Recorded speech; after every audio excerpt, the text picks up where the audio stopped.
Santo es Dios, aleluya. Amén. Amén. Bueno, es una bendición poder estar aquí, porque todo el tiempo que usted pueda darle a Dios no lo está gastando. De acuerdo. Que usted esté aquí en esta noche sentado y prestando su tiempo y su oído no es un tiempo mal gastado, es un tiempo invertido y es un tiempo redimido. No hay cosa mejor que redimir el tiempo. Gloria. Y el tiempo pasa para el joven, para el anciano, para los ricos y para los jóvenes. Y el tiempo también dice que pone a cada persona en su lugar. De acuerdo, muy bien. Yo no voy a predicar, simplemente decirles que gracias por venir en esta noche y es una bendición que ustedes acudan aquí. Y nada, simplemente decirles que tengan ustedes un poquito de paciencia en esta noche y que pongan bien oído las palabras del Señor que hay para ustedes. También se encuentra entre nosotros nuestro hermano Rubén, líder de la zona de la juventud, que gracias por estar aquí en este lugar. Y los demás hermanos también que nos acompañen, los obreros de esta iglesia. Que Dios os bendiga a todos por estar aquí, ¿vale? Así que nada, un fuerte aplauso y el hermano con nosotros. Para no estar tristes, si Dios está en medio de nosotros y produce en nosotros esa capacidad de disfrutar. Gloria. Amén. Amén. Antes de nada, voy a hacer algo que siempre hago, lo tengo que hacer, tengo que presentar siempre a Dios. Yo entiendo que es Dios quien ministra los púlpitos y toma a los siervos. El hombre es el que se tiene que apartar y la expectativa sobre el hombre es el que se tiene que ir. ¿Qué tal? Sin representación, lo suelo hacer siempre desde que me he levantado del ministerio. A Dios simbólicamente en representación le damos un fuerte aplauso.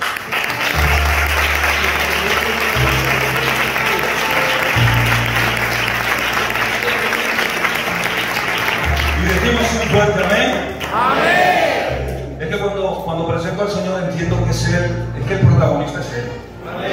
De acuerdo. Es que ¿sabes cuál es el problema, mis compañeros? Yo voy a sentirme libre, ¿vale? Es el último culto que voy a hacer. Yo mañana a las 5:30 tengo que estar en el aeropuerto. O sea, no se preocupen por el tiempo, como que me tengo que marchar de aquí a las 5. No pasa nada, estamos al servicio de Dios. Amén. Yo no tengo ningún problema por ello. Pero hemos cambiado el enfoque. O estamos cambiando el enfoque. Tengo que decirlo, yo no os conozco, voy a predicar sin el condicionamiento de conoceros, pero sí yo entiendo que Dios sí conoce vuestro corazón.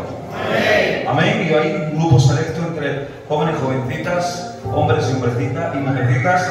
Amén. Que estáis casados, matrimonios. Entonces vamos a lanzar por ahí algo. Pero hemos cambiado el enfoque y a veces nos vemos mucho nosotros. Demasiado. Y lo interesante es que se vea a Cristo. Para que tengamos garantía de victoria. De acuerdo. Uno de mis personajes preferidos, y a lo mejor se van a sorprender porque no es ninguno de los que siempre se mencionan, uno de mis personajes preferidos, bíblicamente hablando, es Obed-Edom. Porque a Obed-Edom le llevaron la presencia de Dios a su casa. Pero es que la historia no queda ahí. Y yo cuando leo esta historia quiero ser Obed-Edom. ¿Por qué Obed-Edom? Porque una vez que la gloria, la presencia del Señor le fue quitada de su casa, porque David consideró que había que hacerlo y colocarle un lugar, ¿sabes lo que hizo Obed-Edom? Se fue a vivir cerca de la presencia del Señor. Y no, la historia no solamente queda ahí, sino que después, posteriormente, sus hijos fueron los encargados de participar en los eventos que tenían que ver con el tabernáculo. Porque aquel que aprende a vivir cerca de la presencia del Señor, voy a ir más profundo, aquel que vive en la presencia del Señor, lleva a su casa a la presencia del Señor. Gloria.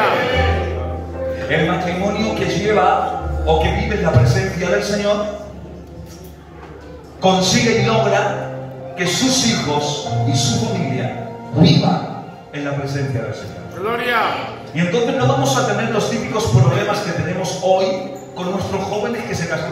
Jóvenes que quizás a veces no saben lo que quieren y que no los hemos llevado a vivir dentro de la presencia del Señor. Y uno actúa conforme la visibilidad de la persona y se ve uno. Y cuando uno se ve, actúa en consecuencia a sus obras y acciones. Pero cuando uno vive en la presencia del Señor y restaura un altar familiar, entonces hay sacrificio colectivo de familia. No sé si me han entendido. Amén. Pero no se preocupen que lo vamos a desgranar. Hoy vamos a hablar de el altar familiar. Vamos a restaurar un altar familiar. Vamos a intentarlo juntos, ¿vale? Vamos a Primera de Reyes, capítulo 18, versículo 30, y dice así: Entonces dijo Elías a todo el pueblo: acercaos a mí. Notad con atención. Y todo el pueblo se le acercó, y él arregló el altar de Jehová que estaba arruinado, y tomando Elías, atención, 12 piedras, conforme al número de las tribus de los hijos de Jacob, el cual había sido dado palabra de Jehová diciendo: Israel será tu nombre. Con esas 12 piedras edificó con las piedras un altar. ¿A quién? ¿O en nombre de quién? En nombre de Jehová. Por lo tanto, el altar de Elías hoy lo vamos a transformar. Ese altar de Elías bíblico hoy lo vamos a edificar todos juntos aquí. Simbólicamente lo vamos a hacer. Y el altar de Elías le vamos a llamar el altar familiar. Y vamos a empezar a edificar un altar familiar donde esas 12 piedras, si nos da tiempo en el mensaje, esas 12 piedras, que son los 12 nombres de los hijos de Israel, van a tener un significado sencillo y práctico, sin andarnos con rodeos, y que va a identificar áreas en tu vida en cómo tú tienes que empezar a edificar tu altar familiar. Ese es el mensaje que hoy tengo para ustedes. Pero vamos a analizar el contexto, porque lo primero que dice este hombre, Elías, lo primero que hizo fue unir al pueblo. Dijo: acercaos a mí. Unir al pueblo. Esta frase es fuerte, Rubén. Esta frase, Eleazar, es muy fuerte, porque si nos situamos en contexto, el reino estaba dividido. Israel, con el rey Acaz y su hijo Omri, y Josafat en la parte del reino de Judá. Israel estaba dividido en dos. Había división en ese momento. Pero viene Elías y dice: acercaos a mí. No le dijo a una parte de la tribu o a otra parte de la tribu. Unió al pueblo: acercaos a mí. Y luego empezó a arreglar el altar. No va a haber un arreglo del altar, una restauración. No vamos a edificar sus 12 piedras si no nos acercamos al Señor unidos como familia. Si hay un matrimonio que está en disensión, que aparentamos venir al culto bajo la careta de la santidad, pero yo en mi casa me tiro a matar con ella, que no hay quien me aguante. Si yo estoy en mi casa, estoy con mi mujer, pero mis hijos están en desacuerdo con la autoridad paterna o materna, si no hay una unión, no podemos acercarnos a reparar ningún altar. Porque va en consecuencia. La unión, el acercarse unidos, el quitar diferencias, va a hacer que podamos juntos cargar las piedras, porque así, en una casa, en una familia, en un matrimonio, con padres e hijos, es más fácil compartir la carga. Acercaos a mí. Y una vez que se acerca, que ya no hay desunión, es que mi mujer es un cruce de leona con llena, que no hay quien la aguante. Menos mal, lo digo porque no está ella. Estuviera ella, no lo podía hacer. Para el lado, hermano, que me mete una paliza que me revienta. Está ya en Galicia 600 kilómetros. Ahora atención. Que sí, que me la aguanta mi mujer. ¿Vale? ¿Y tú qué? Hombre, y yo soy un ogro de las cavernas. Que cuando me enfado, me mancho y doy el portazo. Y aquel que da el portazo es porque como no tenemos fuerza ni argumentos para luchar con ellas porque nos pueden, nos vamos dando el portazo diciendo: se va el jefe de la casa. No, nos vamos porque tenemos miedo, porque perdemos, porque se las saben todas. Sonríe que Cristo te ama. Pero cuando estamos en esa disunión matrimonial, cuando hay problemas vinculados al matrimonio, que aquí el pastor no lo sabe, pero tú sí lo sabes en tu casa, cuando tú vienes bajo ese ambiente de conflicto, cuando ese ambiente de no hablarme, de no comunicación en mi casa, vengo a la iglesia y traigo un ambiente de distorsión que es como una nube negra. No malinterpreten la palabra, es como un ambiente negativo que el pastor viene, empieza a ministrar, empieza a traer administración y el ambiente no cambia. ¿Por qué? Hay una frase que últimamente utilizo en mi iglesia a nivel de pastor. Atención, para que una iglesia esté restaurada, primero tienen que estar los matrimonios restaurados. Si no hay matrimonios restaurados, puede hacer el pastor las 50.475 administraciones que la iglesia no cambie. Hay que restaurar desde dentro. Y Satanás, que sabe que ahí está la deficiencia, ahí es donde pone la carnada para que caigas en tentación. Ahí es donde busca la alternativa para destruirte. Acercaos a mí. Y arregló el altar. Pero ¿cuándo arregló el altar? El altar lo arregló en presencia de todos. Porque en una vida matrimonial, en un padre con sus hijos, en una iglesia, entre hermanos y entre familia, no puede haber nada oculto, tiene que haber transparencia. Se arregla el altar en presencia de la familia, la unión familiar. ¿Qué hizo? ¿Cómo arregló el altar? Imagínense, está aquí el altar, aquí está el altar familiar. Vino Elías y vio que la piedra estaba tirada por un lado. Vio que el lugar del altar estaba lleno de hierbas, quizás maleza. ¿Qué es lo primero que hizo? Limpiar. La palabra arreglar aquí nos habla de limpieza en relación al lugar de las piedras. Limpió lo que estorbaba. Primero, para arreglar el altar familiar tienes que quitar aquello con lo que siempre discutes, con lo que siempre chocas, ese vicio, ese hábito que te lleva a pecar o a caer en la debilidad puntual que siempre tienes. Es que siempre estamos de la misma forma. Bueno, pues limpiar, unidos y limpiar el altar. Quitar las hierbas, quitar las raíces de amargura, los rencores, las envidias, los pleitos, quitar las rivalidades. Que es que me ha hecho mucho daño, que es que no hay quien me aguante, que yo tengo razón. Vale, tendrás toda la razón que tú quieras, pero ante la presencia de Dios las razones sobran, porque en Cristo uno pierde para ganar el cielo. Entonces, ¿qué es lo que hay que hacer? Arreglar el altar, quitar del corazón, del centro del núcleo de la familia, aquello que estorba. Porque no se pueden colocar las piedras si todavía hay piedras. Luego de que unió al pueblo y arregló el altar, ahora sí, empezó a colocar 12 piedras, conforme al número de las tribus. ¿Saben que el número 12, hoy hemos estado hablando en papelito y he dado una numerología que entraba en el texto? Pero el número 12 representa gobierno divino, representa un gobierno ajustado al plan de Dios para las familias o para cualquier índole en relación a la iglesia. Por eso hay 12 discípulos, por eso el múltiplo de 12, 24 ancianos, etcétera, etcétera, etcétera, aunque no vamos a entrar en ese detalle. 12 piedras conforme a los 12 hijos. Vamos a hacer algo, vamos a colocar las piedras rápidamente, ¿vale? Para que tampoco hoy yo sea muy pesado. Vamos a ir colocando las piedras. Vamos a mirar qué nombres tienen. Vamos a mirar qué significa. Y vamos a mirar cómo aplicarlo a nuestra vida para restaurar el altar familiar. A ver cuántos quieren restaurar hoy su altar familiar. Levante su mano conmigo, digan un fuerte amén. Porque todos tenemos necesidad de arreglo. Aquí no hay nadie perfecto que yo sepa. Y si hay alguien con mucho respeto que es perfecto, que venga por acá, que yo me quiero sacar una foto con él para la posteridad. Pero como creo que no lo dan, tenemos que arreglar aspectos en nuestra vida. La primera piedra que vamos a edificar en esta noche es la piedra de Benjamín. Yo le voy a dar un orden quizás que no es el que está o el que se refiere a la escritura, pero yo lo voy a hacer de esta manera para poder entenderlo. La primera piedra que vamos a colocar, la base va a ser Benjamín. ¿Qué significa Benjamín? Benjamín significa el hijo de la mano derecha. Cuando iba a nacer Benjamín, produjo la muerte del parto. Y entonces su mujer, la madre del niño, dijo: mira, me estoy muriendo, llámale Benoni, que significa el de la izquierda.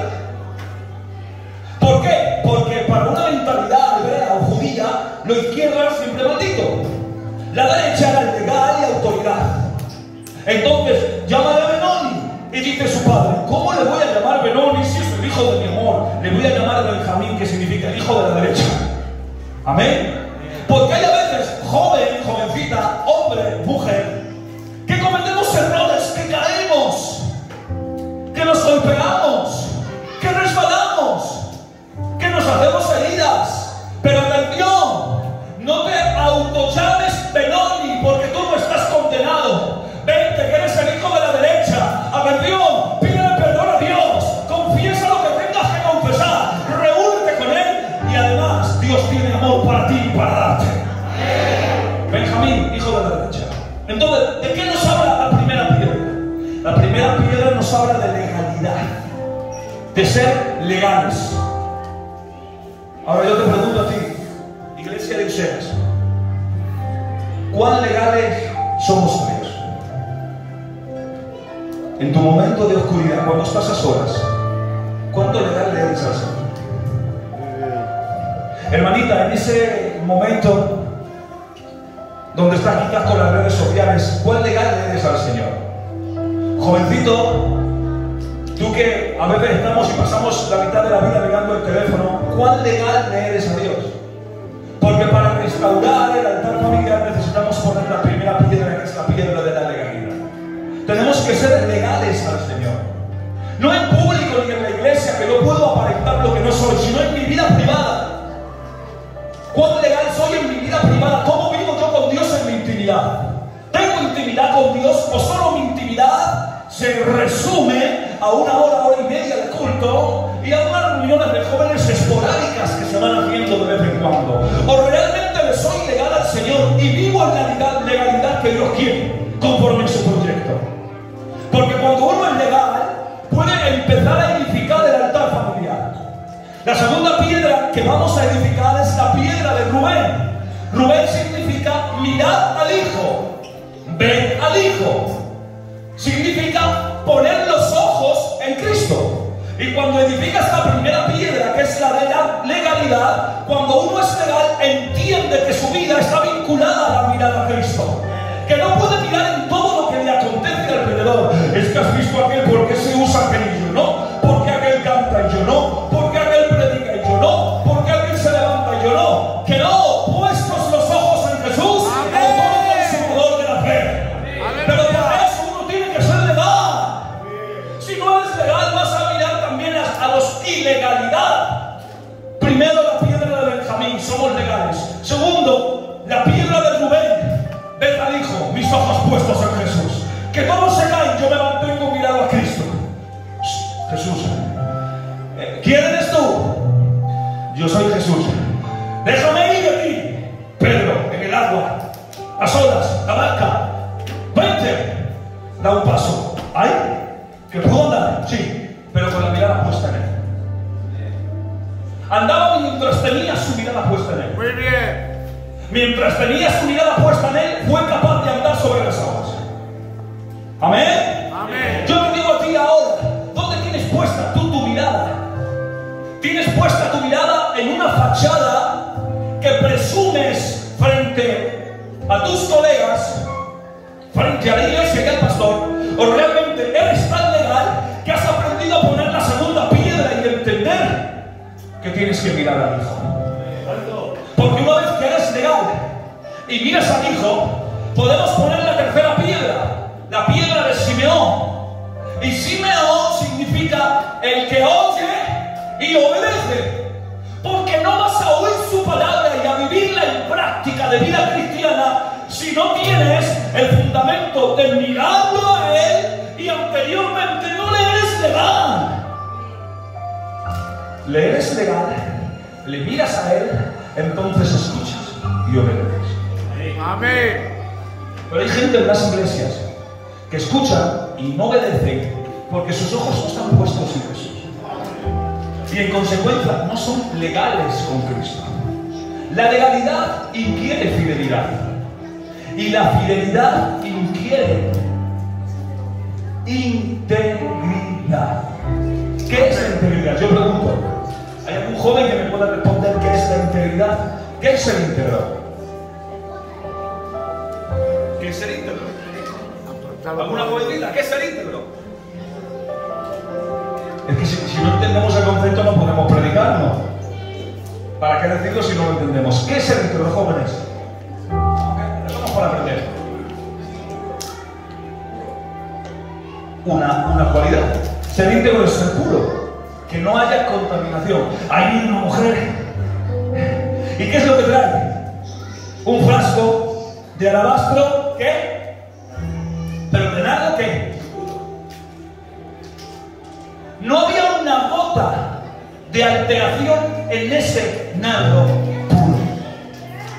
Porque hay quien tiene frascos de alabastro, pero el nardo está diluido con pensamientos humanos, con obras y características pecaminosas. Y entonces esa gota por ciento distorsiona y quebranta la pureza del nardo. Cuando tenemos la piedra de Simeón y escuchamos y obedecemos, es porque hemos visto al Hijo y somos legales al Señor. Por lo tanto, somos íntegros. Ahora bien, una vez que ya escuchamos y obedecemos la palabra, ponemos la cuarta piedra en este altar familiar. ¿Cuál es la cuarta piedra? La cuarta piedra es la piedra de Gad. ¿Qué significa Gad? Gad significa sentirse afortunado o afortunado. Porque claro, el que es legal a Dios, el que mira al Hijo, el que escucha y obedece, se siente afortunado, porque las bendiciones de Dios, la palabra y sus promesas se aplican en mi diario vivir. Porque cuando he escuchado y obedecido, entonces disfruto de la vida plena en Cristo. Ya no digo lo que yo antes decía, ya no miro como antes miraba, ya no escucho como antes escuchaba, ya no hago lo que antes hacía. Vivo en la pureza, en la integridad y en la obediencia de su palabra. Que bendito sea el nombre de Dios. Que no puedo aplaudir.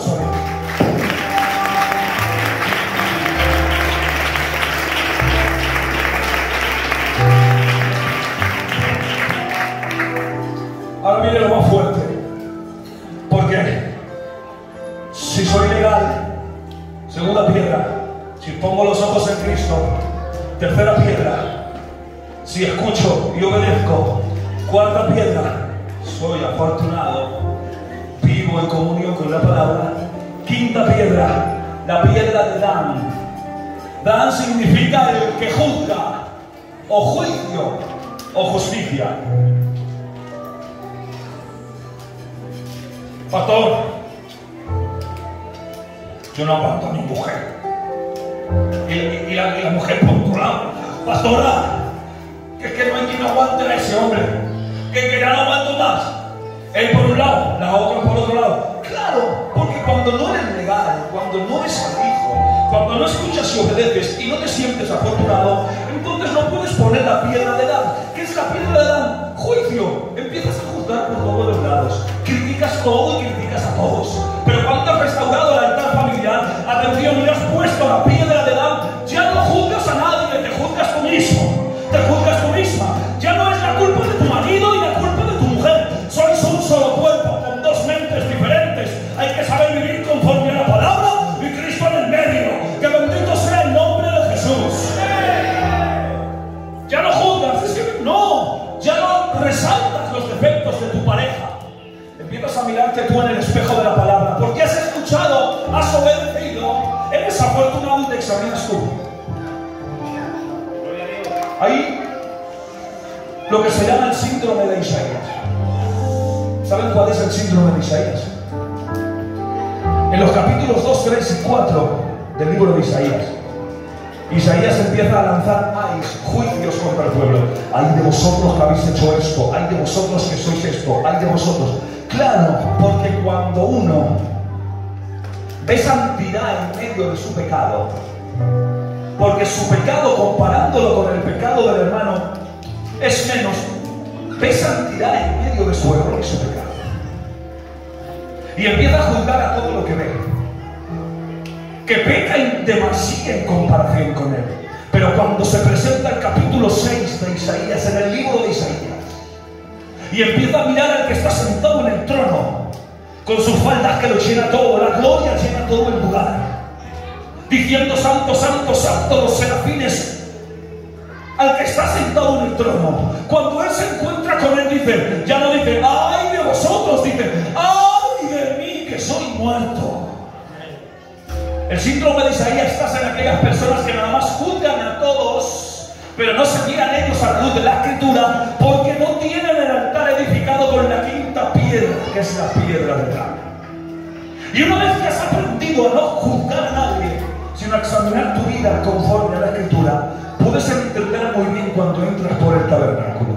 Se entraba en el tabernáculo y el primer, o uno de los mobiliarios que había, donde el sacerdote tenía que lavarse, era el lavacro. Pero el lavacro, que todo apunta a Cristo y a su palabra, el lavacro estaba hecho de espejos por debajo. Y el sacerdote, o los sacerdotes, cuando se lavaban las manos, veían su imagen al mismo tiempo que se lavaban.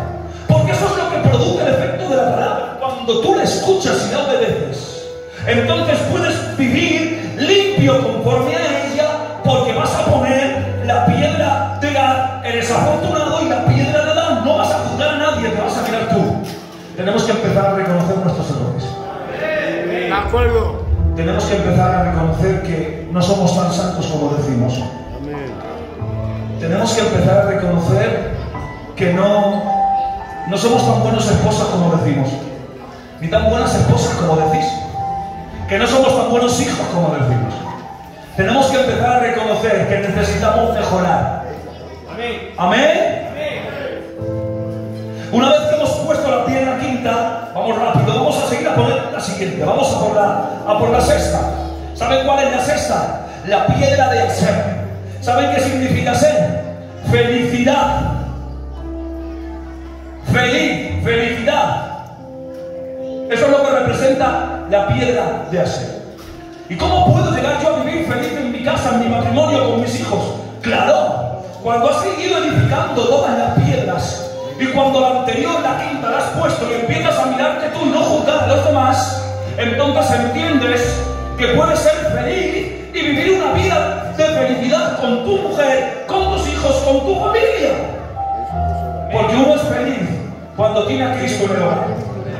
Uno es feliz cuando desarrolla la vida cristiana sin críticas, sin juicios, simplemente examinándose a uno. Y cuando has puesto la piedra número 6 y eres feliz, entonces sí, ponemos la piedra número 7, que es la piedra de Leví. Y Leví significa unidad o unido. Ya el matrimonio, ya la casa, ya la familia tiene lo mismo.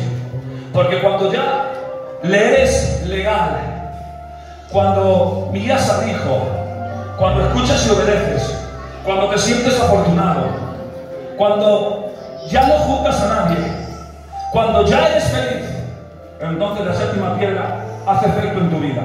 Empiezas a vivir en unidad. Pero no en unidad de tu casa, sino en unidad vinculante con Dios. Amén. Y una vez que entiendes que ya vives en unidad, vamos a poner la piedra número 8. Y es la piedra de Zabulón. Zabulón significa morar o morada. Cuando uno ya es feliz, cuando uno está unido en su casa se convierte en una morada. Hay casas, por desgracia, que no son morada, porque no hay un altar familiar restaurado. Pero cuando tú restauras piedra a piedra tu casa, atención, tu casa se convierte en una morada. ¿Qué es una morada? Una morada es un lugar de descanso, un lugar de paz, donde no tenemos que estar continuamente discutiendo, chillándonos, tirándonos los platos, sino viviendo en felicidad. Morar significa estar en paz, estar en tranquilidad, no vivir en tensiones nerviosas. Es que me tengo que tomar 55.600 pastillas para los nervios. No, claro, porque es que tu casa no es una morada. Porque tu altar familiar no está reconstruido piedra a piedra. Alguna piedra le faltará todavía en edificarlo. Pero cuando has edificado todas hasta la octava, tu casa es una morada donde mora el Señor, donde puede descansar el Señor contigo. Hoy especificaba lo que significa morada y templo, y especificaba eso en relación a la santidad progresiva. Y cuando hablamos de morada, hablamos de descanso, hablamos de alguien que vive tranquilo y en paz. Y cuando uno vive tranquilo y en paz, puede edificar la piedra número 9. Y la piedra número 9 es la piedra de Isaacar. Isaacar significa, entre otras palabras etimológicas, recompensa. ¿Por qué? Porque ya cuando tu casa es una morada, puedes empezar a recibir recompensas de parte de Dios. La recompensa de la felicidad que durante años has estado buscando el mundo no te dará, pero Dios sí te dará. La recompensa de ver a tus hijos que quizás no estaban en la comunión de Dios, pero como has edificado el altar familiar, han logrado venir a la casa del Señor y tienes la recompensa de ver a tus hijos a los pies de Cristo.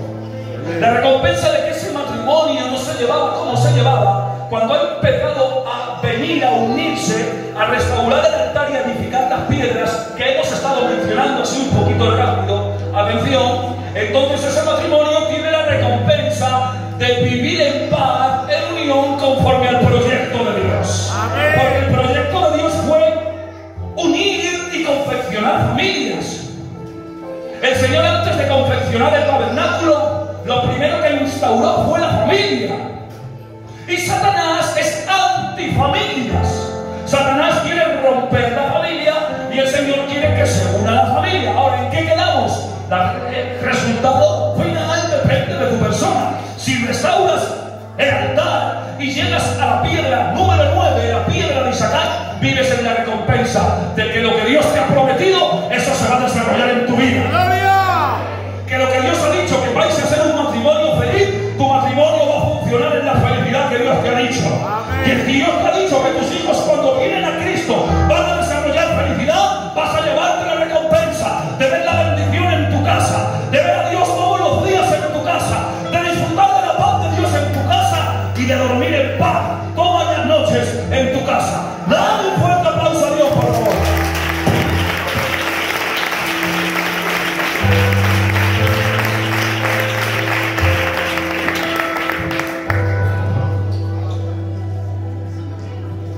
Piedra número 9, Isaac. Ahora sí, estamos en la recta final. Vamos a poner la piedra número 10. Llevamos 9, ahora la 10ª. La piedra de Neftalí. Neftalí, entre otros significados, yo he tomado uno que se aplica el mensaje. Neftalí, entre otros significados, significa lucha o conflicto o batalla. Porque cuando ya hemos recibido la recompensa de ser una familia cristiana, cuando hemos recibido la recompensa de vivir en armonía y hemos restaurado nuestra casa, hay que entender que tenemos todavía una lucha constante. Es en este punto, cuando hemos recibido recompensas, cuanto más fieles somos, que viene el enemigo a luchar contra ti.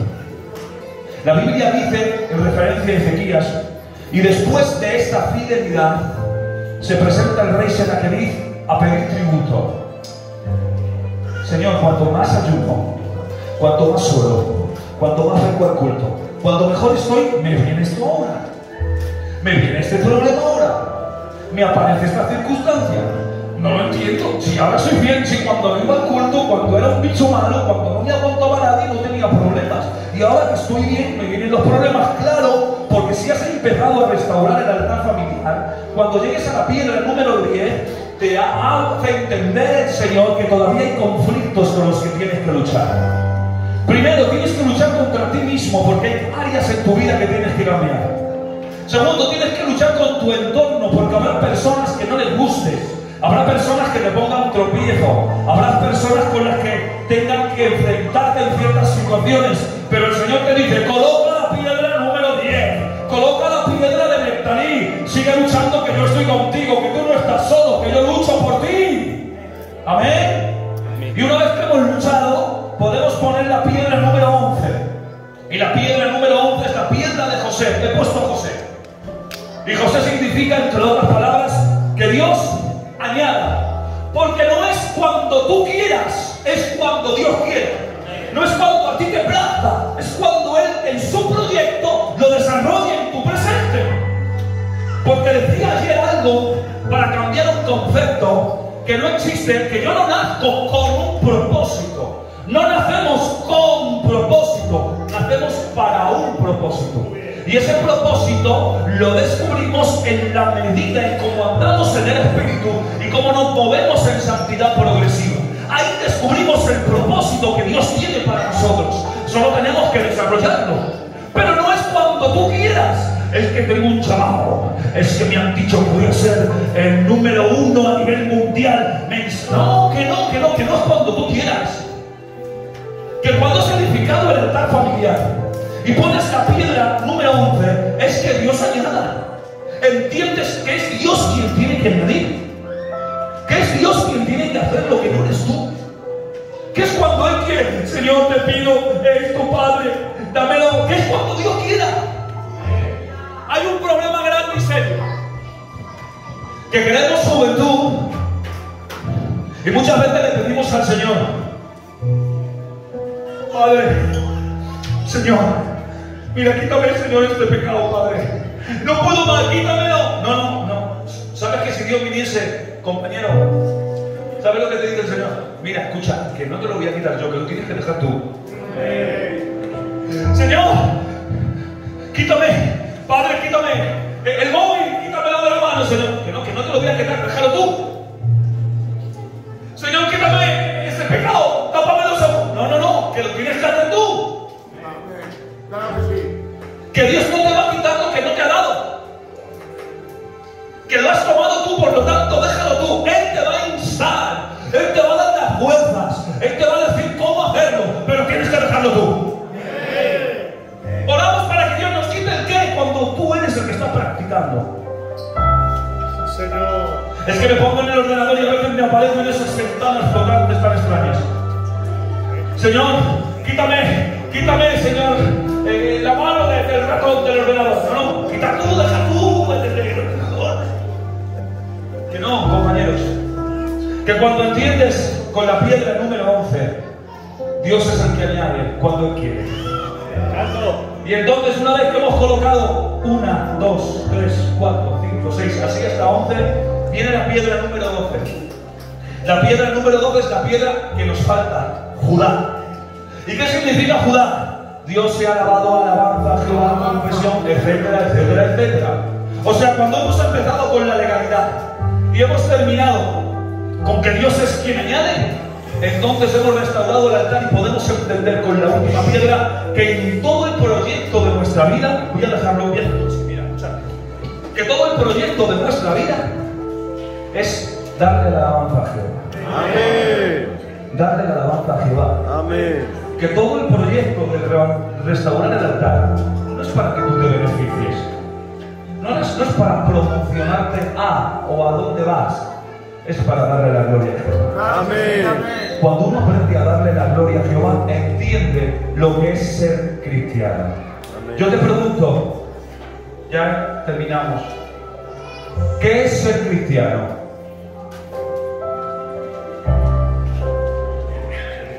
¿Venir al culto?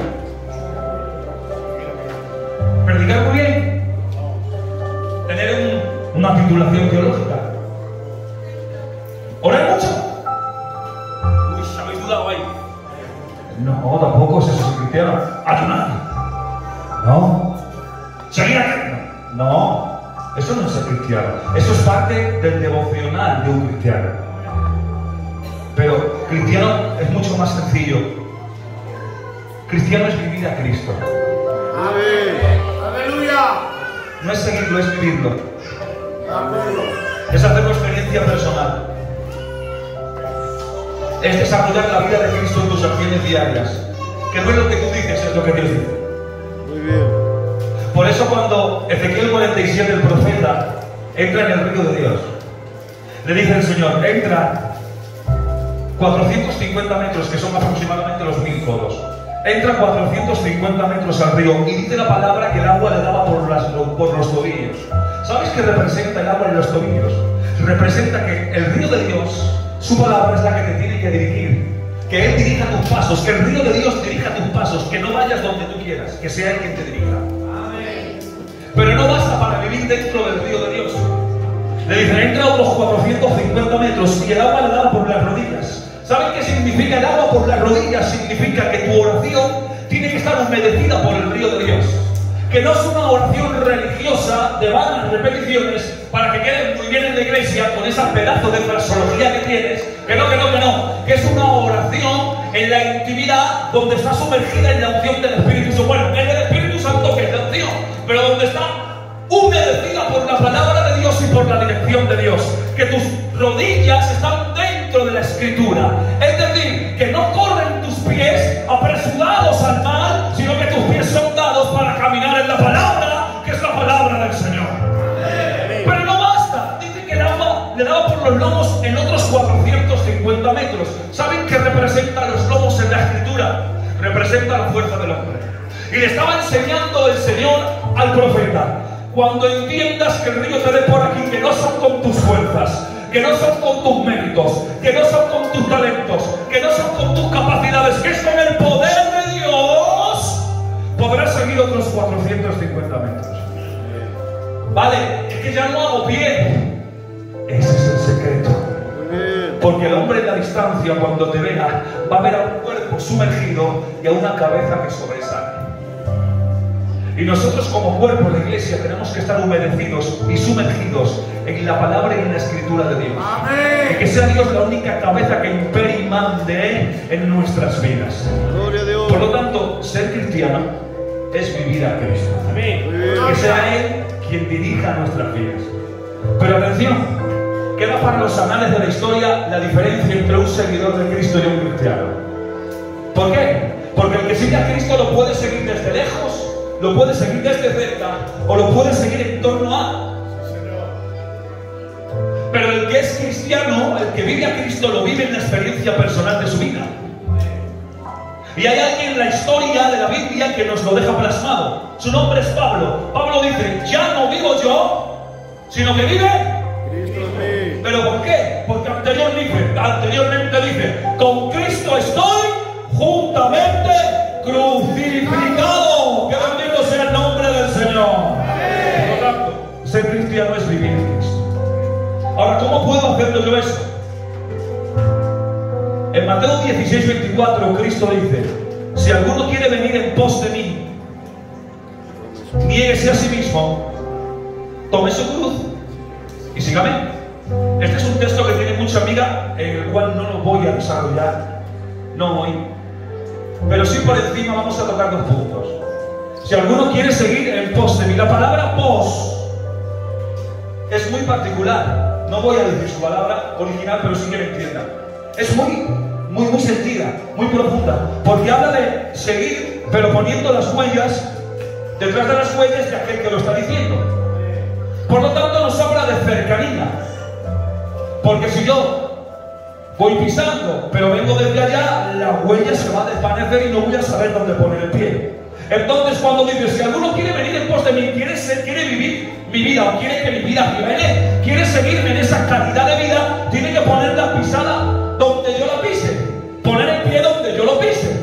Que es que a veces queremos seguir a Jesús a nuestra manera, queremos vivir el Evangelio con nuestras reglas, queremos vivir el Evangelio a nuestra forma, hacemos evangelios seculares, nos hacemos un evangelio a nuestra manera. Pero atención, ese no es el Evangelio verdadero, que la palabra dice que vivamos a Cristo en nuestra vida.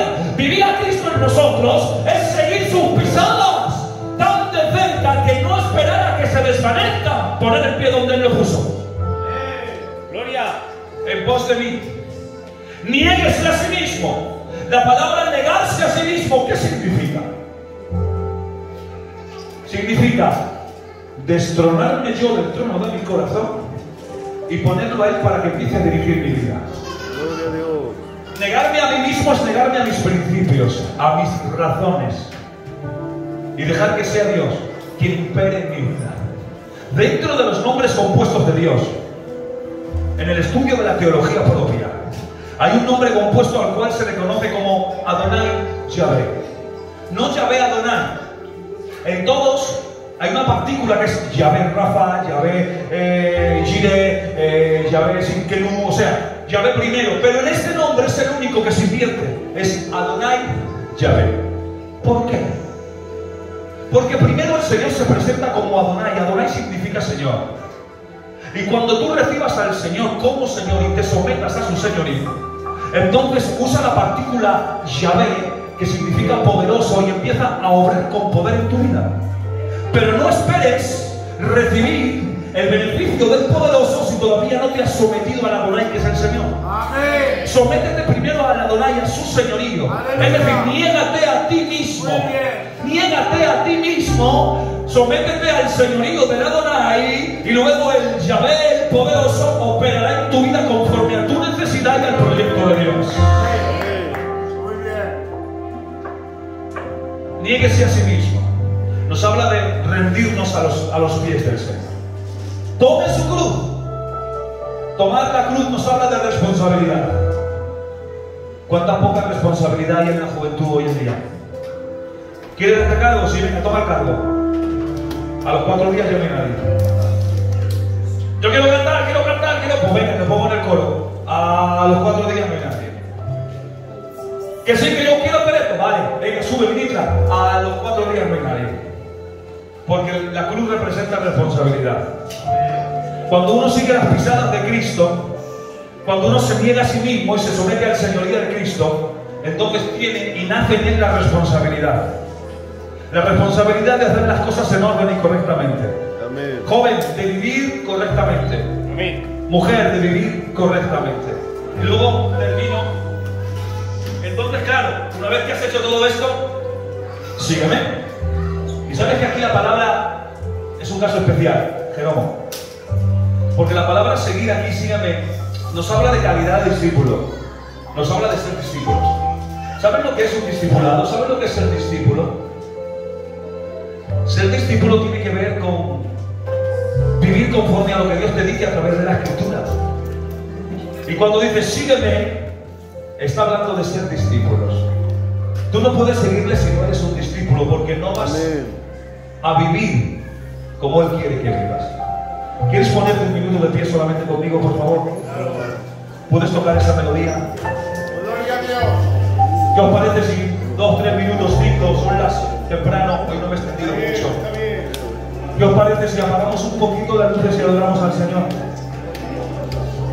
Porque hoy tenemos que restaurar el altar familiar, y si hay alguien que quiere restaurar ese altar familiar con estas 12 piedras, estamos aquí los demás para poder orar e interceder por vosotros. Vamos a adorar al Señor y vamos a decirle al Señor que quiero vivir a Cristo en mi vida. Amén. Quiero vivir a Cristo en mi vida. Yo no quiero ser un servidor de Cristo. Gloria a tu Yo quiero nombre. vivirlo a Él. ¿Quieres levantar tus manos? ¿Quieres adorar al Señor? ¿Quieres adorar al Señor un momento? Quiero escuchar cómo adoras al Señor. A ver los hermanos cómo adoran al Señor. Vamos a edificar el altar familiar. Si tan solo tocar el borde de su manto, Aleluya. si tan solo pudiera oír su voz, si tan solo pudiera besar sus manos y me seguiría.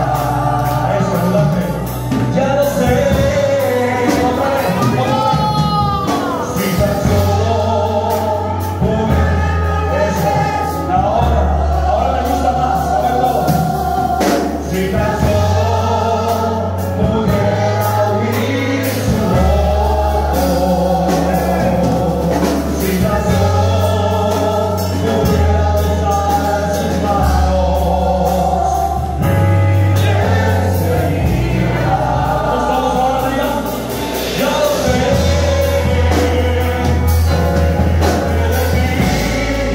Solo soy alguien que necesita un toque de respaldo.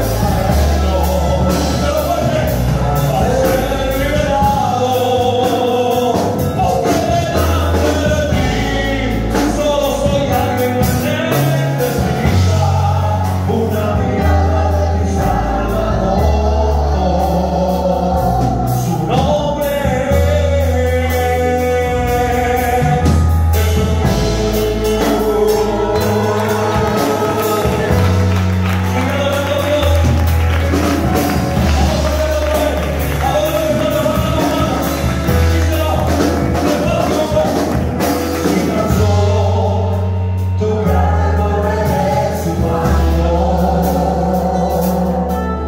si tan solo pudiera oír su voz,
y alabanza,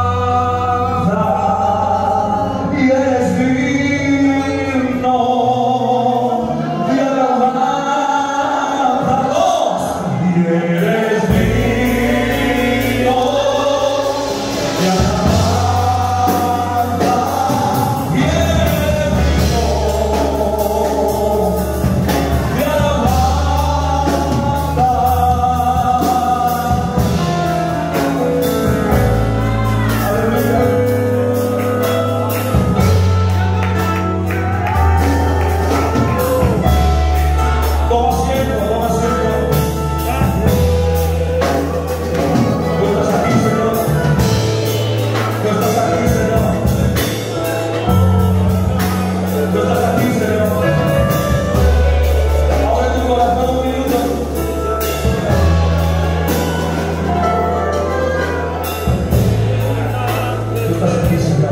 Quiero escucharte solo un minuto adorar al Señor.